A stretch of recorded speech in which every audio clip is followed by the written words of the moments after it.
You're listening to the Geekcast Radio Network of podcasts. Cliff Jumper, commence countdown. 5, 4, 3, 2, 1.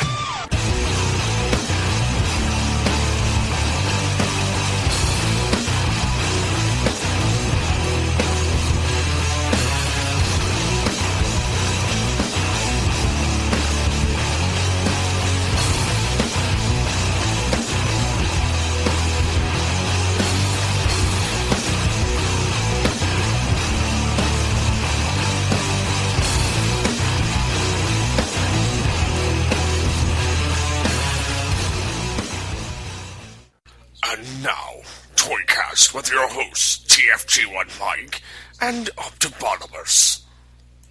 Hello and welcome to the 73rd episode of ToyCast. I am TFG1Mike and joining me is Optibotimus. Hello, sir. Hello, how are you? I am pretty good. How are you? Not too bad. Not too bad. Can't complain. Yes. Well, you could, but it wouldn't help anything. That's true, and nobody would listen or care anyhow. So what have you been up to, sir? I'm bored. You're bored? Well, that's why we're recording this episode of ToyCast. I know, but it's one of those days where Tuesdays are usually very slow for me for my work. Mondays are always pretty busy because I don't do anything over the weekend. So any orders and stuff that I get over the weekend get combined into one big day on Monday, and then Tuesday rolls around, and Tuesdays are usually pretty slow. So I got done with all my work earlier today, and now I have General Hospital on in the background. I gotta turn this. This is terrible. Holy crap. Oh, no, I'm sorry. It's The Bold and the Beautiful. Followed by As the World Turns, and then, Rachel Ray. Okay. Yeah, I definitely don't want to stay on this channel for too long. And you need to change the spike and get some man shows on or something. Oh, People's Court. Oh, wait. No. Son of a gun. People's Court doesn't come on until 1 o'clock. I got 9 minutes. I don't know what I'm going to do. I'll talk to you for 9 minutes. How you doing, buddy? Oh, yes. Actually, we recorded it. It was very, very cool of him to do this for us. But last episode, episode 72, I recorded with Callie from Twitter and S-Chung Musha 118. I think it's 118 or 18 from Twitter. And the incomparable Derek J. Wyatt himself. We talked about a bunch of plush stuff. That would have been an interesting conversation. Yes. You know what? One thing about Derek Wyatt is he really likes interacting with the fandom. Yeah. And that's fantastic. That's so rare. And it's nice that somebody is passionate about what he does. I mean, he genuinely likes Transformers and all that stuff, and he's passionate about it, and that passion I really thought came through with a lot of the work that he did on animated, and it's good to see. It's very refreshing to see somebody who's in there who is very communicative with the fandom itself. Yes, and it was very cool to talk to Derek. We didn't record this part, but I did ask him one animated question before we closed the show, so that's in there. But after we finished the recording, and I wish I'd recorded it, we talked about all different kinds of things animated as far as what went into what. And right now, for the life of me, I can't remember anything that we said. Aww. Well, now I and everybody else who haven't listened to it yet have to go back and listen to that podcast. Yes. By the time this gets released, it should have already been out. So, let's see here. We actually, I was going to do this in episode 72, but I said no. I want to save it for one of the now regular co-hosts, which is you. It is on.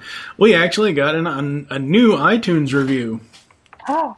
This was done August 11th, so I think it was before you joined up. But it was like, no, I think we already recorded. I don't know, whatever. So this is called A Fun Show for Toy Collectors, especially Transformers Collectors, by Optimus997. I was looking for a podcast that deals strictly with talking Transformers toys, and this one fits the bill nicely. I did like it more when they only dealt with Transformers, but the host does a nice job finding guests to talk at length about the toys on their shelves, and get a bit meandering at times, but it's fun to listen to. And the host and guests reconcile their differing opinions, which happens often. Any Transformers fan should give it a try. Nice. Yes, and I've said this before on the show. We all have interests other than Transformers. Of course, yeah. And I mean, by the time, way back when episode 25 hit, I was like, well, why don't we expand it? Because I'm sure not everyone just has a Transformers collection. Well, in the case of Proto Man, he has everything, but... it's just one of those things where, I wanted to talk about different toys, and especially with me finding out a certain thing that Mattel is doing or has been doing. So yeah, a lot of my discussions in the next few episodes are going to be about one specific Mattel property, and I know Optibotimus is over there cringing. It's not as bad now. The old adage that time heals all wounds is appropriate, and it's very true. And I'm slowly coming around, and I'm assuming you're referring to the Masters of the Universe Classics line. Of course. And, it's one of those things where I have a love-hate relationship. I love the figures. But you hate MattyCollector. I can't. It goes a little bit further than just a disdain for MattyCollector. Part of the biggest problem that I think that MattyCollector has is the fact that they are partnered with Digital River.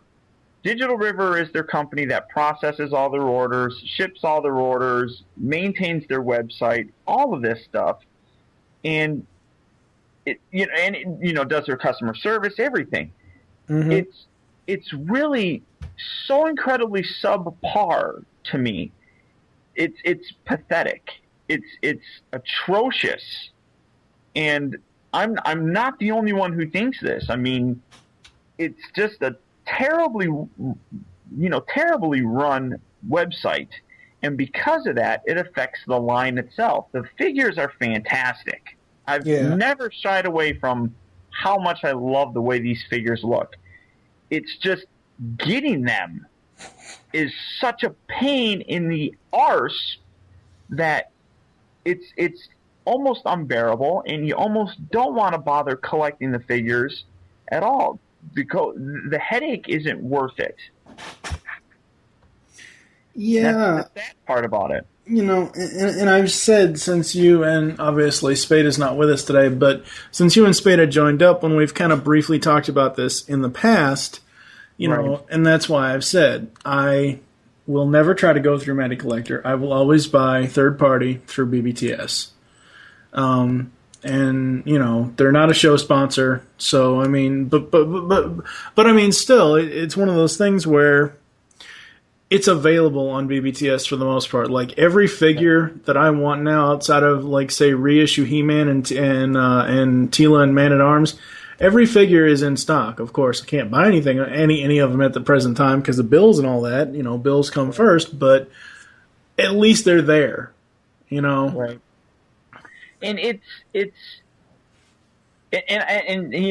when the whole situation happened with the Battle Cat, which if anybody's curious about that, without getting too in depth, I mean, they can go watch my video on Battle Cat and get the whole story in a much more grandiose fashion than I'll be able to explain now, especially with the appearance of the real Battle Cat. It's a very delicate situation, and I don't like I mean, I am going to start reviewing them. That's one of the big things that I kind of announced on Twitter this past week, that I'm going to start reviewing them, and I actually shot and filmed my Orko and Prince Adam and Whiplash reviews. I got to edit them all together, and they probably won't appear on my channel for a little while, mostly because I want to get closer to the 2011 subscription before they start coming out, because that's what the 2011 subscription is, what I think fixes a lot of the problems that were inherent with the Digital River MattyCollector experience. But one of the biggest problems is if you wanted these figures, you had to go to a secondary market. You had to go to eBay. You had to go to Big Bad Toy Store, various websites like that would carry them.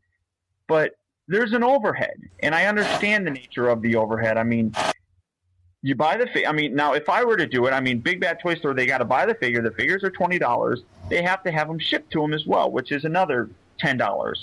So there's $30 of overhead right there. They have to charge their customers at least $30, otherwise they're losing money. So I understand that, and it makes sense. And I think they charge, I don't even think it's that much. I think they charge around $34 to $35 for some of their figures. The reissues, like reissue Merman, reissue Count Marzo, all the reissues on BBTS are, for the majority of them, they're between $34 and $44.99. Yeah, so it's not too terribly much of a markup. No, but it's and the markup that is there, it's between $5 and $10 of a markup, and I understand that. I have my own business as well. I understand the whole markup thing, and they're not getting these figures at a substantial discount where they don't have to mark up the figures that much. They're getting them more than likely the same way we are. Right. It's not too different, but it just always was a bad business sense in my mind for Mattel to basically force all of their fans that essentially got screwed and weren't able to get any of the figures, force them to go to somewhere else and buy these figures for a more substantial amount than what they would get. Money's tight for a lot of people right now. And while, that being said, if money is tight, you probably shouldn't be buying toys with the money that you do have. Right. But in hindsight, if you have the money and if you want to collect these things, and even if you don't, say money's tight right now, but next month money's not going to be tight. So you want to wait till next month to buy these figures, you can't, because Mattel's all sold out of them. And if you want to buy them, you have to go to eBay and you have to pay twice what they're worth. So it's tough for me to say that it's a good system, and for the longest time it was tough for me to recommend them. So I basically stopped. Yeah. I think with, and you had said to me, well, why not just get the new subscription for 2011? And at the time I'm like, because I added it up for like 20 figures, it's like $470 total. Of course you pay that over time. They charge you each time a new figure comes out. It's not like you have to pay $470 up front. Right. But it's still $470 for 20 figures. I don't know. That just maybe the math isn't equaling out in my head, but that just doesn't sound like a good deal to me. And like I said to you on Twitter, oh God, month and a half ago, whatever. I don't even know when that conversation happened. All the figures that I want are already out, so I don't mind having. eBay. Screw eBay. I'm not going to friggin' eBay. Big Bad Toy Store has them in. For the majority of the ones that I want, that they have them in stock. And when I have some extra money, sure, if it's in stock, I'll go get it. But am I going to try to go out of my way to find it now if I don't have the money? No. Right. And that makes sense. That makes sense. Like last month, I was torn between, and I know this is horrible, but I was torn between SD. Now, I don't think the non-color change version of Orko and with Adam is termed an SDCC exclusive, but that's what Big Bad Toy Store has it listed as. I know the color change version is, but I don't know. Anyways, so when I went to BBTS last month, in August, I looked at two different things. I looked at the Sons of Cybertron animated 2-pack, and I looked at the Adam and Orko. and they're $10 difference. The Sons of Cybertron animated set was $54.99. Adam and Orko or Orko and Adam were $44.99. So I'm like, okay, well, I've got to really watch. I can buy at least one thing between that price point, but I really have to watch. Can't go overboard. So I chose Adam and Orko because, Adora was getting lonely. She needed her big brother. Oh boy, that's. Don't pervert that. Hey! You're the one that perverted it with He-Man and Adora in your video. So. Oh God! You did. You put her chest to chest. Just because I had him that close. You're the one that did it, not me. Anyhow. Now you had mentioned something off air when I was actually waiting for you to get off the phone about how you don't... No, well, let me finish. About how you don't collect toys, like you don't really care about the packaging. Right. Now, for me, I'm kind of the same way. I think the only boxes I've actually saved are the Mighty Bug boxes because, those are fairly easy to save. You don't have to rip those apart to get them open. Now, for me, when I get more of the Masters figures, I will be buying 2 of them, but I will have them I will have the ones that I keep in the packages as display pieces. Like nailed up on your wall. Yeah, kind of. Yeah, that's fine. It's a big controversy for some reason that some collectors keep them in the box, some of them don't. And my and I have no problem with anybody that does. A lot of times the packaging on some of these things are fantastic looking, and you almost don't want to open them up. But with me, I'm really the type of collector that does not collect frivolous items. I don't just go out and buy random things. If I have it, it's because I genuinely like what I'm buying. Right. That being said, I do like what I'm buying, and I don't have the intention of turning around and selling them. So for that purpose alone, I don't keep them in the box. I open them up, they go on my shelf, they get played with, and that's really it. Now that's not to say that I don't keep some boxes. I have my office shelf, the top shelf is just filled with boxes of Transformers that do have some kind of a meaning to me. A lot of the Encore boxes, I keep all the Encore boxes that I get. You mean the book boxes? Yeah. Some of the reissues, like, for example, when I got the Encore Skylinks, I got that box up there because that box actually has a meaning to me. The Metroplex box, that's up there.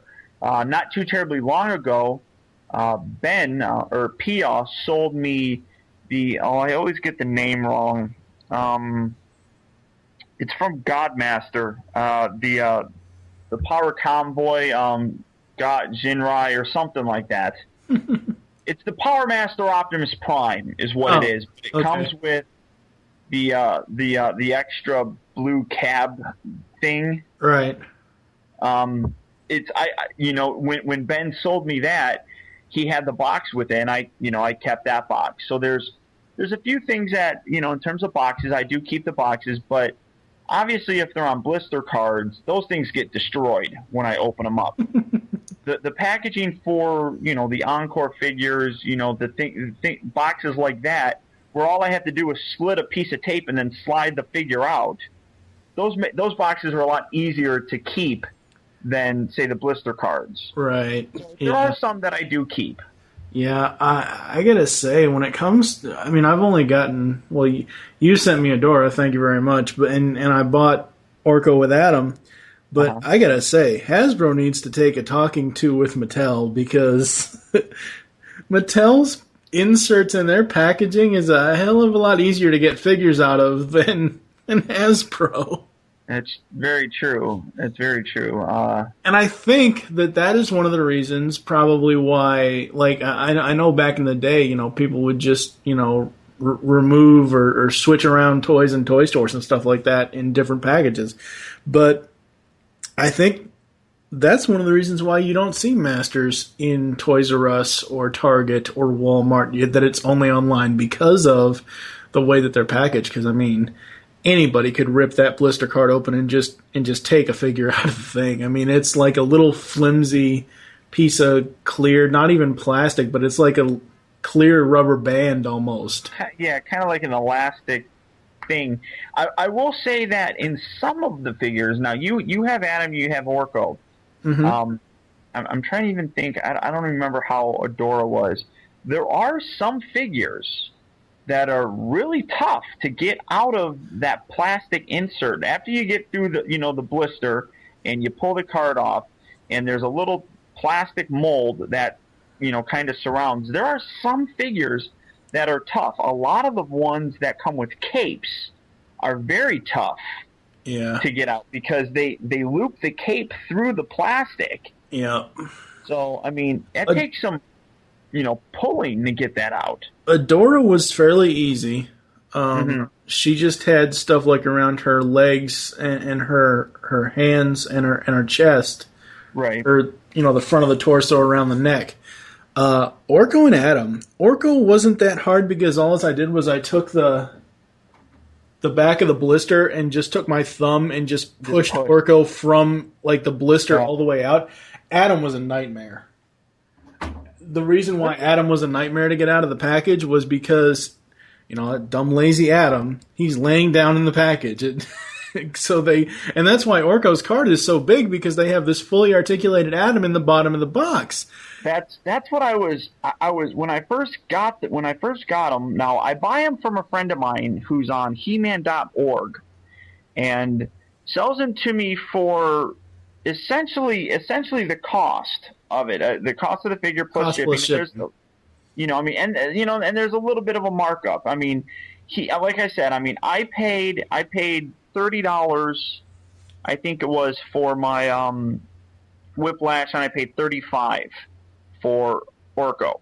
Mm-hmm. And when I got the box and I took them out, I'm looking at them, I'm like, why is Orko's box so much bigger? So I messaged. Did you not notice? Did you not see any reviews of him beforehand? I did, but it was one of those things where, I mean, I didn't pay much attention to, like, Pixel Dan. I don't watch a lot of his stuff. Okay, well, that's fine. We're not going to get on that whole tangent. No, I know. I mean, I mean, for whatever reason, I mean, I didn't see it, so I didn't know that there was going to be a huge box difference, you know, in terms of the white mailer. I'm staring at the white mailer, and I'm like, I'm like, why is this so big? And I messaged JT Mitchell 87 from YouTube, and because I know he got him, he reviewed him on. I watched that one, but I don't remember the box being. I'm like, dude, was your box that big? He's like, I don't remember it being that big. And he's like, no, you know, now come to think of it, yeah, I guess it was kind of that big. And I'm like, why the hell is it so big? And then I'm thinking, I'm like, well, because they had to put Adam at the bottom, and he's like a 7-inch figure. Yeah. So he wanted to fit. It wouldn't have worked in one of their normal blister cards. No, it wouldn't have. So I'm like, okay. I'm like, that makes sense. But at first, I was confused. I didn't know. Yeah. I'm trying to see if there's because I've got the two of them. I've got Adam and Adora here, and I'm just looking at them like face to face here, and I'm trying to see how much of a difference is. I think they're both 7-inch figures. Oh yeah, I mean I mean, there's no difference between the female figures in terms of the size, which some people have complained about because they say that the female figures should be a little bit shorter. But I mean, because in terms of the female figures, we've gotten Tila, Goddess, Adora, the Green Goddess. Who else have we gotten? Tila and Evelyn. There's 4 female figures. So there's Evelyn, Tila, the Green Goddess, and Adora. If you had Adora have shorter hair, a shorter hair sculpt, she would be. Her hair makes her look taller than Adam. really, is what it is. And that whole heel thing on her boot, because I've got them back to back now, and I'm looking at them, and yeah, Adora's head's about a half-inch taller than... If she was flat-footed, she would be shorter. Yeah, if she was flat-footed, she'd be shorter, but the whole thing with the female characters or the female figures is that they want the heels on them. Right. Yeah, whatever. But, one thing that my girlfriend is a big She-Ra fan. Here we go. She liked He-Man too, but naturally, she's a girl, so she's gonna like She-Ra a little bit more, and she liked the Princess of Power and all that stuff. And one thing that she said that, speaking of the female figures, and I do really have to give credit to Mattel and the Four Horsemen for this, is that the female toys really come across much more powerful and not as girly as the vintage figures. The vintage figures were really kind of what did my girlfriend say? That these new figures give a much more real life look to how women actually look in real life. Well, the thing about the classics figures, and again, the only thing I can use as reference is Adora, obviously, because she's the only one I have. Yeah. But from what I've seen of reviews and what I've seen of pictures, the thing about the Masters Classics female figures is that they are more action figure. They're more of an action figure, whereas the old vintage stuff was dolls. Were dolls, yeah, but you also got to remember, back then that, Barbie and all the female toys that came out had this image, this perfect image of how women should kind of look. Mm-hmm. Very skinny, big boobs, slender, perfect looking. That was the image of a female back in the day. It's, my girlfriend's point was that these figures now, they're more well-rounded. You look at Adora, you look at all these the classic figures, they have hips. Yeah. Back in the 80s, girl toys did not have hips. They were just sticks. They were big boobs and they were slender. Yeah. And that's, and even Mattel has changed the way that their Barbie dolls have looked.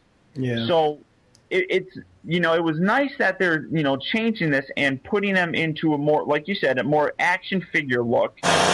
Isn't a unrealistic portrayal of how women look in today's society. And it's still not really all that accurate because, there are, more chunky women around than, skinny athletic women, but it's nice to see that they're not carrying on that barbaric thought process of how women should look.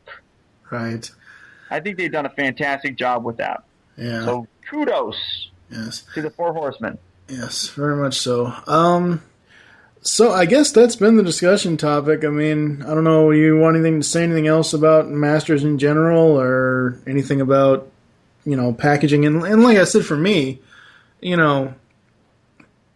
I agree with you about, most of the time blister cards get torn to crap, but at the same time, why I like buying two of everything that and it's stuff that I like. I don't just go out and buy two of everything just to have it.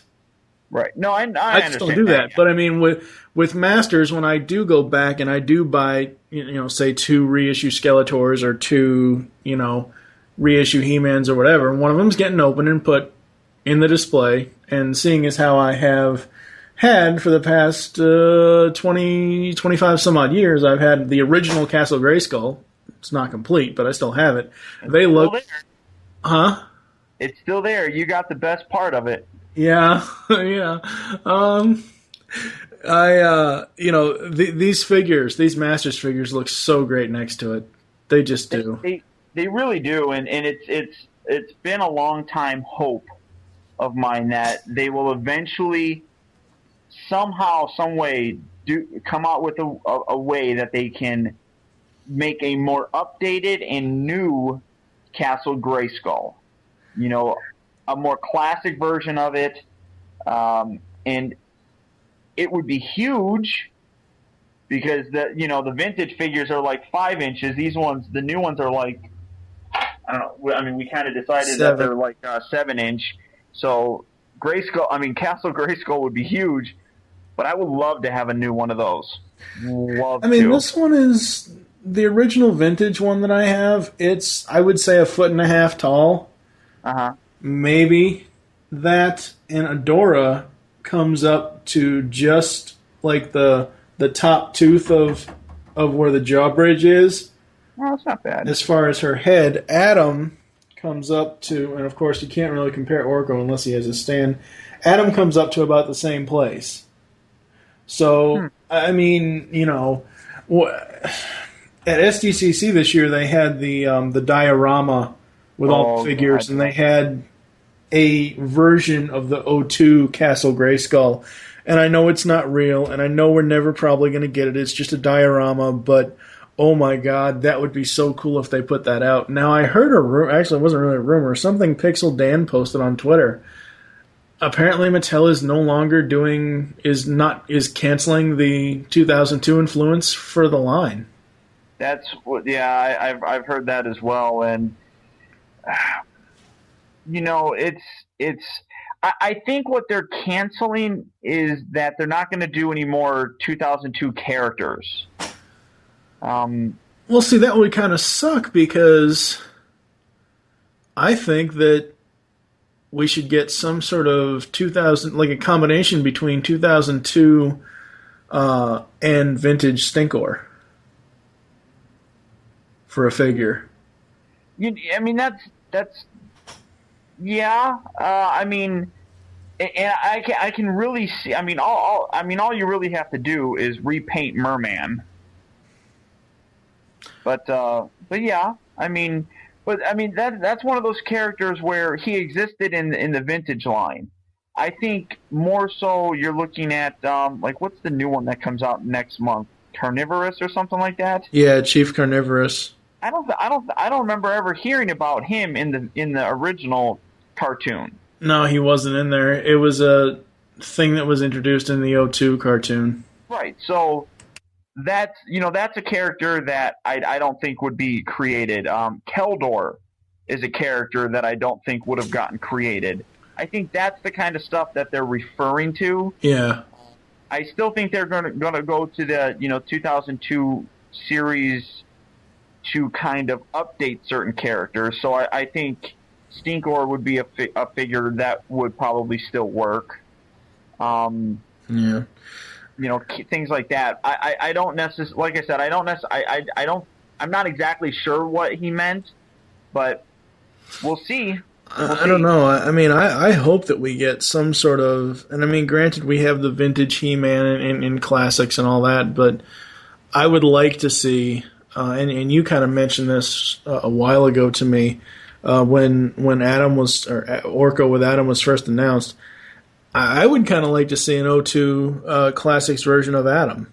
Absolutely, I would absolutely love that. That was one thing that always kind of bugged me. I mean, it was one of those things where it always seemed kind of goofy, even when I was young. My thought process as a child was evolved or something of that nature, because I would sit there and watch things like He-Man and say, how can people not see that He-Man and Adam look the exact same?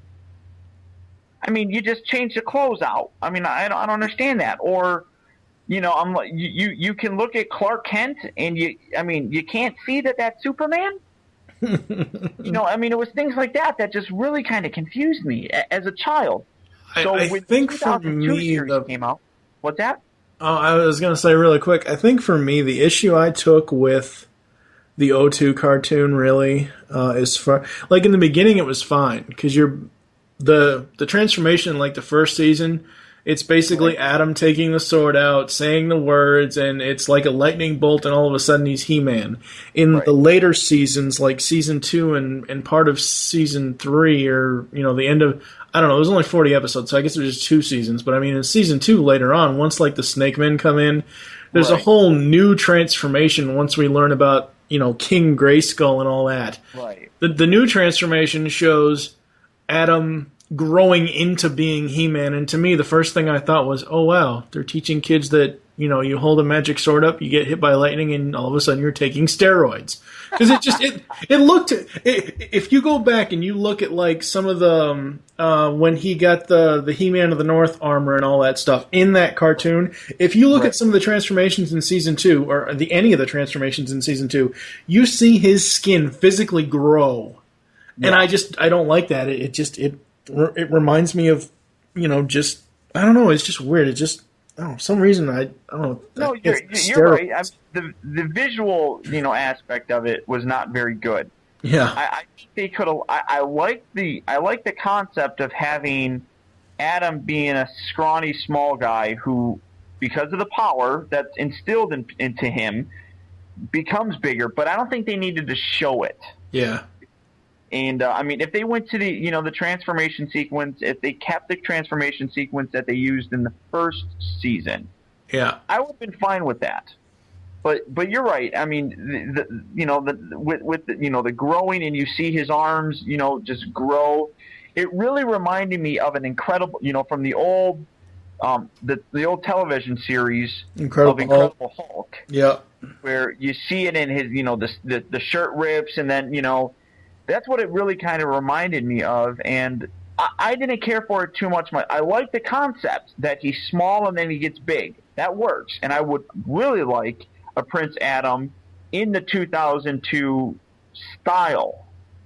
But yeah, the visual aesthetic of watching him morph into a big giant, He-Man was really kind of awkward looking. Yes. And I'm sorry, I actually love the 2002 series, the cartoon series now that I own it and I've watched the whole thing all the way through. I love a lot of stuff that they did in the cartoon series, but that power sword, that's not a power sword. It's a very mechanical kind of weirdness to it, but I mean, I don't think it's bad. I don't think it's horrible, but it just coming off of the original power, I would much rather, like, if they ever made a replica of any of the He-Man swords, I would much want a 80s original version of it than the 2002 version. Yeah. No, I mean, I agree. I mean, the Man-at-Arms figure came with a 2002 Power Sword, and I like it. It's nice, and I actually have it displayed with my my Battle Armor He-Man, because for some reason from the classic, for some reason the Master of the Universe classic Battle Armor He-Man doesn't come with a sword. It comes with a shield and his battle axe, and that's it. So I'm like, that just seems weird. Oh, so really? I have... What's that? I said, oh, really? Yeah, it's weird. I don't understand it, but... so, I mean, I have my Battle Armor He-Man displayed with the 2002 Power Sword, just because it seems battle-ready. Mm-hmm. It just seems more hyped up, and that's how I always perceived Battle Armor He-Man. I mean, he's hyped up. I think the reason why he never came with a power sword in the Classics line is because I don't think he came with a power sword in the Vintage line. He just came with the axe in the Vintage line. That's possible, but I don't know for sure. I just think it's stupid because the premise of the armor showing up, the armor is created by the power sword. Mm-hmm. That's how they explain it. I think on the blister card itself, on the back of a Battle Armor He-Man's blister card, mm-hmm. That the sword brings this, this extra armor to him. Right. And I'm like, oh, okay, that's cool, that makes sense. But the toy doesn't have a sword to do that with. It just seemed like a complete missed point. Yeah. I didn't get it. And the other use you have for the power sword is opening the packages. I do that quite a lot, and it really pisses people off. Hey, I actually didn't have it. Like I said, I mean, I have it displayed with the He-Man figure now, so I didn't have it handy when I was opening up the white mailer boxes for Orko and Whiplash, so people might be a little disappointed. I wish Hasbro would do white mailers. I know that's Mattel's thing and all that, but I love those things. They're nice, but I mean, Hasbro doesn't do a lot of collector-based figures. Yeah, that's true. So I think that's part of the biggest problem. And then the ones that they do are usually done by Takara. Yeah. And Takara puts out pretty nice packaging in general. I mean, I'm thinking of the Masterpiece figures, for example. Oh yeah. I mean, those are definitely nice boxes. I was actually looking at the Takara release of Rodimus Minor from Animated, and the packaging for that it's just a regular blister card, but the art on it is so much nicer. Now, is he different colors than the U.S. version? Yeah, he's kind of got a shiny look to him, and it almost comes across looking like he's purple. Not a big fan of it. I know why that is. I think it was Protoman that told me this, or somebody mentioned this on Twitter somewhere. I don't know. It's because they're making him the Rodimus Prime colors from Season 3. Oh. Okay, we all know how you feel on that then. Alrighty then. So what toy... Actually, no. You don't get a choice. You have to talk about Reissue He-Man. Reissue He-Man. If you missed out on the first figure, the first release of the Master of the Universe Classic He-Man, the reissue one really does do a good job of replacing it. If you missed out on it, you're not missing out on much, because they fixed a lot of problems that were inherent with the first release, such as, for some reason, they assembled him wrong, they assembled him wrong, and they gave him like two right shoulders, which just looked weird. The striations in the muscles on his shoulders were all going the same way, and they shouldn't, and it just kind of really looked weird. And he also had a lot of reddish paint around his eyes, so he kind of looked like he was stoned a lot. It wasn't nothing too terribly bad, but the reissue came along and really fixed a lot of the problems. They fixed the shoulder issue, so now the shoulder looks good. They repainted his face. His face looks good. And one of the other minor things that they did in anticipation of releasing the Battle Cat figure was they redid the material that was used to make the loincloth on the reissue He-Man. It's more of a softer rubber now, allowing for easier fit into the saddle for Battle Cat, which is much nicer. The figure in general is just overall a better looking figure, to the point where you almost don't, you don't really need the original or the first one. They improved it, and the reissue one, in my mind, should be the definitive version that fans get. Yeah, I'm looking at him here on Big Bad Toy Store because it's the only place I can see an actual decent image of him. And the reissue one, does he come? He comes with two power swords, doesn't he? He comes with a full and a half. He comes with everything that the original one did. Yeah, he comes with the half power sword, and he comes with a full power sword. He comes with his battle axe and his shield. Right. Everything. The only real difference is a couple of the paint apps, and like I was saying, with the shoulder. And then, of course, on the packaging, it has the original. The original, which I've even said in my reviews, is I know it's an homage to how they did the re-releases of the figures back in the vintage line. But today, that's stupid. I think it's terrible. You put the original on there, and it makes it sound like it's the very first one. And if people go on eBay and buy these, and if they don't know any better, they're going to see the original and think it's, the original, which says it's the first one. See, I respect that you don't like it and you think it's stupid, but I disagree with you, because when I saw... Huh? How dare you disagree with me? When I saw the package, when I saw your review of him, when I saw the packaging, I'm like, oh, well, they mean it's the original He-Man from the 80s cartoon. Maybe they'll put out a 2002 He-Man.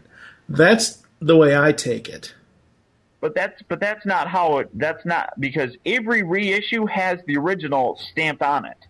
Oh. So I understand what you're saying, and if that were the case, I would completely endorse that whole thing.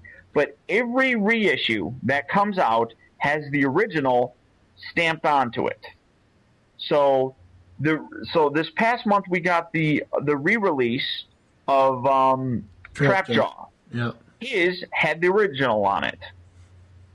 So that's my biggest concern and problem that I have with it. Us collectors know, but somebody else who's just now getting into the line may not necessarily know that. And that's what kind of bugs me about some of the stuff they did. They did something similar to that with the San Diego Comic-Con release of the Ghostbuster Egon figure, where they had this really nice resealable package, and everybody hyped it up, and it's like, oh, this is so nice. You can swap it out. You can have it, be mint on card, or you can have it outside and keep the box, and you can swap it out. I'm like, yeah. Or if somebody really wanted to, they could open it up, play with it, then put the thing back in the box and sell it on eBay as mint on card still, and charge more because it's not loose. Yeah, that's kind of silly and stupid. So I have a question about him. I don't think they think through very clearly. Yeah, I have a question about the He-Man figure. Uh-huh. I'm looking at the only other picture, because they Hasbro BBTS shows a front image and a back image. I'm looking at the back image, and it shows his axe in the holster. Does his sword fit in the holster that's on his back? The axe and the sword both do. Yep. Okay, I wasn't sure because they only show the axe because the sword's obviously in his hand in this image. So yeah, they both do. And actually, until I might still have it like that. I'm trying to remember. On my shelf, and actually I got to do my What's on Optibotimus' shelf. I still have to record that new thing. Yep. The battle axe, I have him holding a sword, and the battle axe I have slotted through that holster on his back. Mm. So it's pretty nice. I like it. Yeah, that was very, very cool. I will be talking about Classics Adora. This is the first Adora figure we have ever gotten, and big thanks to Optibotimus here for sending her to me at the argument of his girlfriend. But very, very cool. I think my only complaint about her is she's extremely bow-legged. That's unfortunately, that's common with all of them. Is it really? Yeah, if you look at my review, it's not as pronounced on mine, but you can see it. There's some bow-leggedness going on. Yeah. The only other complaint I really have, and I was talking to you off air about this, I like how she has the holster for the sword. Mm-hmm. However, why did they have to cut a hole in the plastic of her back? Because I can literally see the white part of her back behind here. Like her under a shirt. Yeah. No sports bra there. That's a super sports bra. What are you talking about? It's the most powerful sports bra in the universe. Yeah. Good reference there, sir. Good job. But sports bra in the universe. She is extremely awesome. And again, thank you for sending her to me because her sword. I don't know. I had to bend it a little bit to get it out of the package. I think that's the only problem I had with her packaging. Yeah. So, and then the sword it's kind of, because it's thinner and it's slimmer than the other He-Man swords, it bends very, very easily if you're not careful with it. If I remember, that was one of the controversies, actually, about Adora herself, was that the sword was not the same size as He-Man's sword, and they're supposedly, in the storyline, they are supposed to be clones of one another. The only difference being that hers has the jewel in the center. So a lot of people were a little up in arms that Adora's sword is smaller than He-Man's or Prince Adam's, for that matter. Well, the thing about Adora's sword, first of all, look at her hands. Look how small her hands are. Oh yeah. So I seriously doubt, and I had a hard, because I basically had to do the Transformers Animated RC method to get her sword in her hand. Basically, push it in from the top of her hand. I couldn't push it in from the sides of her fingers. So, I think the thing is that they've got these really small hands on her, so they had to make a smaller hilt of a sword, and they couldn't make it as large as, say, Adam's is. That makes sense. Or He-Man's. I think it fits her perfectly as far as the size. I don't know why they made a gold one for She-Ra, though. That makes no sense to me whatsoever. It's from my understanding, it's just and I don't have it, but the She-Ra figure that came out in initially way back in the day, was gold. Yeah, so, it's an homage to the gold sword. Yeah, but still stupid if you ask me. Yeah, it pretty much is. I don't get it, but what are you gonna do? Oh man, I do like the fact that she comes with her blaster to signify that she was Force Captain Adora. The blaster is extremely articulated. I do agree with both you and JT Mitchell, where you guys said in your reviews that you wish that the belt was front ways with the buckle matching her molded on belt that she has on her. But I don't know. Whatever. There's not much we can do about it other than just turn it around. Right, exactly. So that's all you can do. Yeah. And the face sculpt on her is just amazing. And yeah, that was the first time in my review I referred to it as gorgeous, and a lot of people thought that was weird and awkward. But whatever. Yeah. My vocabulary, damn it, I'll use it how I want. Yeah, and I'm so glad they use sculpted hair instead of rooted hair. I hate rooted hair. I agree. That just made it a whole lot more. The point of rooted hair is that it makes it doll worthy. Right. And if you have sculpted hair like all of the Masters Classics do, it makes it more action figure-y, I guess you could say. Well, that's a good way of looking at it. Yeah, and I don't know if it's kind of weird. She has, I know and quality control on different figures is all the same, but on mine, she can bobble, side to side. The female figure for that have really bad head joints, every single one of them. The only thing that helps them is the molded hair, which kind of keeps it not as bobbleheady. Yep. That's all it is. But every single female figure so far has had that problem. Yeah. Yep. Just crap, but yeah, what are you gonna do?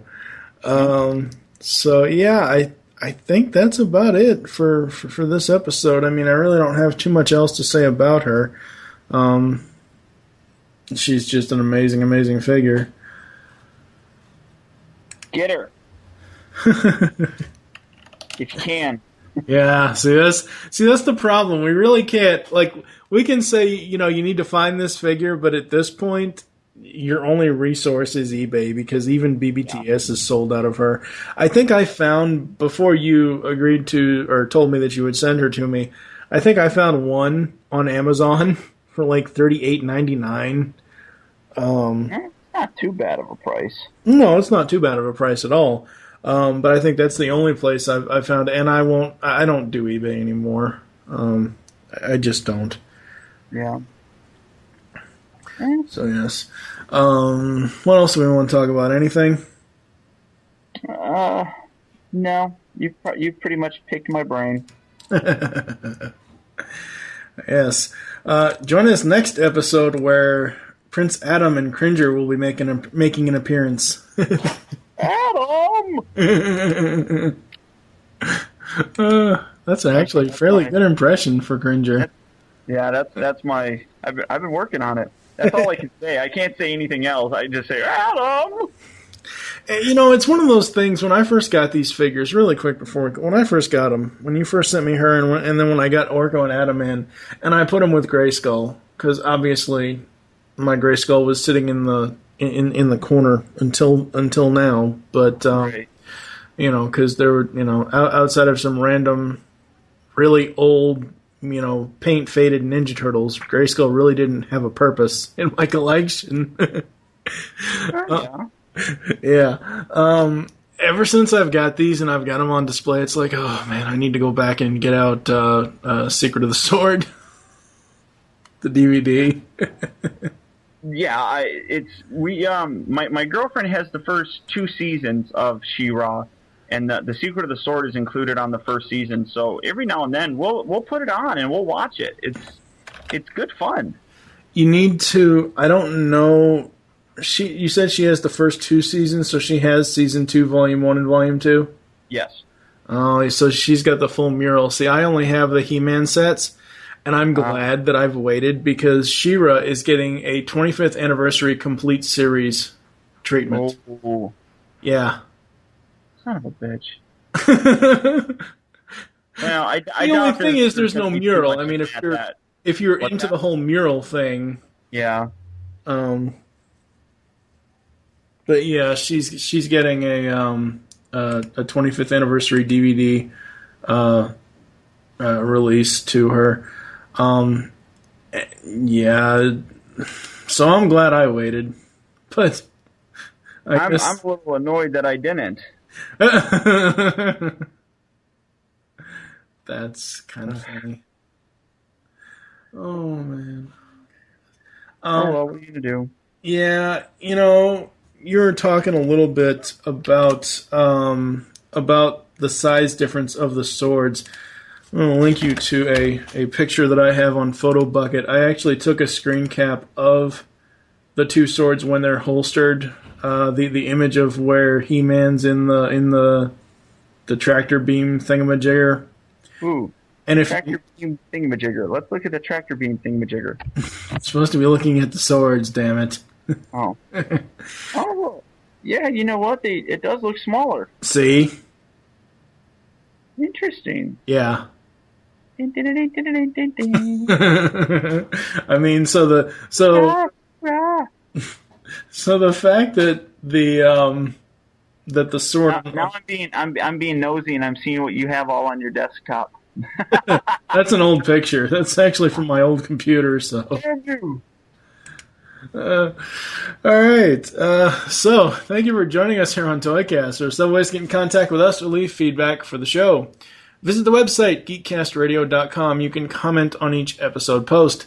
Join the forums, PredicateEmpire.com/Nexus. Leave the show's feedback in iTunes. Thank you very much to Optimus997 for that feedback. Anyone else, if you are in the U.S., we will see your feedback. If you are outside of the U.S., you're going to have to email us the review you wrote because iTunes is stupid and they have region coding.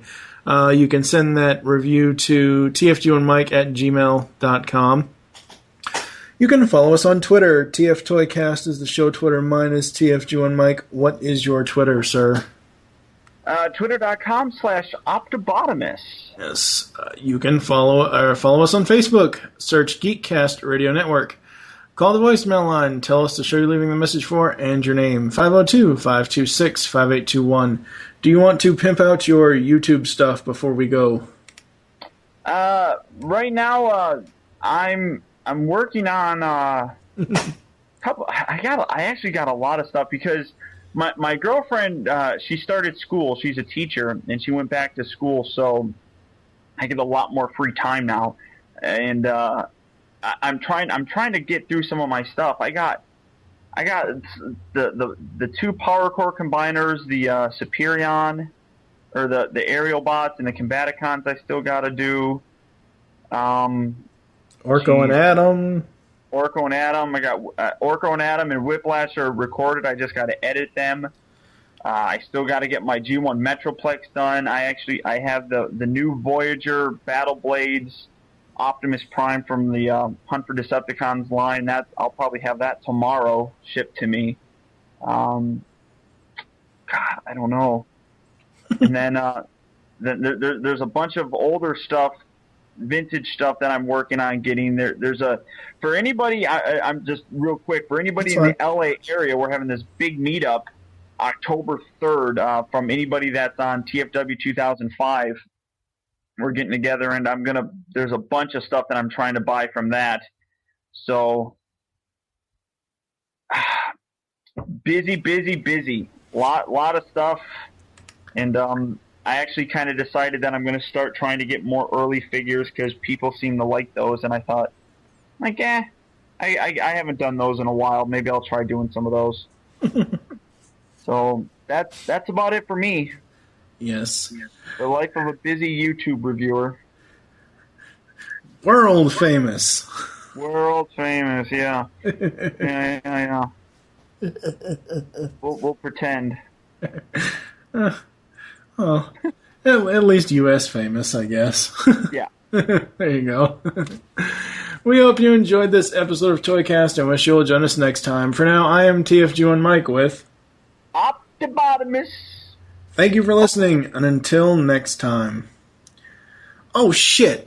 Good thing I still have the recording going. We forgot to talk about the new theme song. It's been 3 or 4 or 5 episodes. Have you had a chance to listen to any of this yet? I have, yes, and it sounds really good. Yeah, really quick before we actually leave, even though we're not gone yet. I don't know, I've had a lot of nostalgia stuff going on. And I've watched TFTM, Transformers the movie, I don't know, like 4 or 5 times in the past 3.5 weeks. Good Lord, man. Shut up, it's a good movie. Okay. I don't know, I've just felt nostalgia, and it's really, I haven't watched the actual movie that time, but just going through all the DVD stuff on the 20th anniversary DVD, I think I've watched the movie itself like twice in the past 2 or 3 weeks. Not to cut you off, but you're not in bad company because for some reason I've been watching season 3 from the Matrix, my Matrix DVD set. I've been watching season 3 the past 2-3 nights. Yeah. I haven't gotten up to season 3 yet. I'm still in season 1 on the Matrix set. So, but. Yeah, I was going through the movie and I was going through the features, and there's a special feature on the 25th, or not 25th, the 20th anniversary DVD called The Death of Optimus Prime. Mm-hmm. And it's, it begins and they show a montage of all Optimus's scenes in the film, and they have this really, really cool anthematic rock music that plays over those images, and then it cuts to like Flint Dille and Sue Blue and Nelson Shin, and they're all talking about, the death of Prime, and they didn't know, and all this and all that. And I really, really liked that anthematic rock music. I thought it was really, really cool. So I asked my buddy Steve Megatron, who is the co-creator of Geekcast Radio Network. I said, "Hey, can you take this, put it with the Optimus asking Cliff Jumper to do the countdown, put the music, and then use your Beast Wars Megatron voice to introduce whoever the co-hosts are going to be?" And he's like, "Yeah, sure." So we have I don't know, 9 different versions of this. It's the same theme, but it's just him saying like myself and you, or myself, you and Spader, or myself and Proto Man and whoever else. But yeah, I mean it's basically a custom theme, even though we've taken that music riff, and I just love it. It brings you into the podcast, I think. You're absolutely right. The podcast, it needed something like that. Yeah, when I originally started the thing, when I originally started this show, I originally mashed up parts of each of the U.S. Transformers themes. So, right, I've heard that. Yeah. Yeah. Sorry. It's not bad. It's just the biggest thing problem that I always had with it was that it just seemed too long. Oh, really? Yeah, it was just. See, I took I don't know, 2 or 3 seconds from each one, and the main goal I had with that original theme was to get the name. Obviously, the G1 thing isn't going to say the name because, right. but they do, more than meets the eye and all that crap. But like with the Beast Wars and the Beast Machines, I wanted to get the name on it. And then with the animated one, I wanted to get the end of it where it says Transformers Animated, and then it has the transforming sound. Gotcha. But these ones, they're like, I don't know, 50. They're between like 48 and 55 or 59 seconds long, so it's not too bad. It's under a minute for a theme. It sounds good. Yes. I like it. You what? I like it. You like it. Okay, Yeah. so I guess if we have Optibotimus' approval, everything goes well. Sure. Yeah, the Optibotimus seal of approval has been stamped. Yes. On the intro for the podcast. Yes, and now he just needs to go unprivatize all of his Masters Classics videos. Oh, God. You know I got to work that into almost every show that you're on, right? It's true. It's true. You do. It's true. I understand. It's kind of like a reminder. I understand. It makes sense. See you next time, folks.